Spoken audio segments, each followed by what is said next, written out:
రైతులే కాదు, కౌలు తీసుకునే వాళ్ళు బాగుపడతారు, రైతు కూలీలు బాగుపడతారు, వ్యవసాయం పైన ఆధారపడిన ప్రతి ఒక్క వ్యక్తి కూడా బాగుపడతారు. ఈ ప్రాజెక్టు గురించి వచ్చే 5 సంవత్సరాలు కన్నా లక్ష్మణ గారు కానీ మేము కానీ పూర్తి స్థాయి దృష్టి సాధిస్తాం. ఈ ప్రాజెక్ట్ పూర్తయ్యేటట్టు చూస్తాం.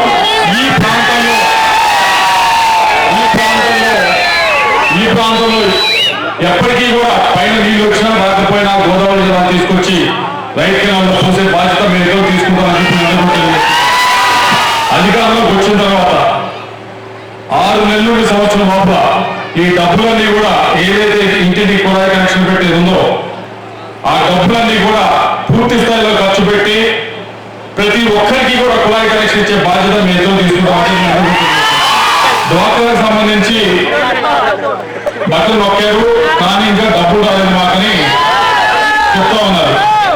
ఏదైతే మీకు రావాల్సిన డబ్బులు ఉన్నాయో తప్పకుండా ఇచ్చే బాధ్యత తెలుగుదేశం పార్టీ తీసుకుంటుంది. ఏదైతే బట్టలు నొక్కినా రాలేదో ఇవన్నీ కూడా తీసుకుంటారని చెప్పి అందరూ కూడా తెలియజేసుకుంటూ మీ అందరి ఇళ్లలో గడిచిన 4-5 సంవత్సరాల నుంచి ఖర్చులన్నీ తగ్గినాయా పెరిగినాయా? తెలియదు. ఎందుకంటే మీ ఇల్లు గురించి పెద్ద పట్టించుకోరు కదా. ఏదైతే 4% రిజర్వేషన్ టీడీపీ అధికారంలోకి వస్తే ఉండదని చెప్పి ఒక అపోహ కలిగిస్తా ఉన్నారు. అది శుద్ధ అబద్ధం. దయచేసి నమ్మమాకండి. 2014 నుంచి 18 దాకా కూడా తెలుగుదేశం పార్టీ బీజేపీ కలిసి ఉన్నాయి. ఆ రోజు కూడా 4% రిజర్వేషన్ ముస్లింస్కున్నది ఎక్కడికి పోలేదు. ఇప్పుడు కూడా అధికారంలోకి వచ్చిన తర్వాత ఆ 4% రిజర్వేషన్ అనేది ఎక్కడికి పోదని చెప్పి నేను అందరూ కూడా తెలియజేసుకుంటా ఉన్నా.